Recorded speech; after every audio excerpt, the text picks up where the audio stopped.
आपने फरमाया कि अवाम चाहते हैं, तो क्या हमारे ताकतवर हल्के भी चाहते हैं, एस्टेब्लिशमेंट हमारी भी चाहते हैं? कुछ ज़राए ये ख़बरें दे रहे हैं कि पाकिस्तान तहरीक इंसाफ में शमूलियत करने जा रहे हैं, और कुछ ज़राए ये ख़बरें दे रहे हैं कि अपनी सियासी जमात साबिक़ वज़ीर आज़म शाहिद खाकान अब्बासी साहब के साथ और मिफ्ता इस्माइल साहब के साथ मिलकर बनाने जा रहे हैं।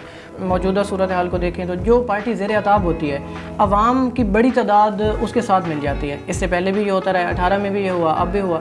तो सर, जो ज़ेर अताब करते हैं वो क्यों नहीं सबक सीख रहे कि अवाम ये नहीं तस्लीम कर रहे जो हम 75 साल से करते आ रहे हैं? तो PTI ज़ेर अताब है और मंजूर नज़र कोई और हैं जिनका जिक्र आपने किया। तो सर, इस सूरत हाल में आपको फ्री एंड फेयर इलेक्शन होते दिखाई दे रहे हैं, या ये जो इस सूरत हाल में इलेक्शन होंगे सर, इन इलेक्शंस को PTI और PTI के जो वर्कर सपोर्टर्स हैं वो तस्लीम करके चुप करके बैठ जाएंगे? अवाम चाह रहे हैं जी कि खोखर साहब आप अच्छे इंसान हैं, अच्छे लीडर हैं, हक का साथ दें, PTI को ज्वाइन करें, ये कह रहे हैं जी अल्ताफ़ मलिक साहब।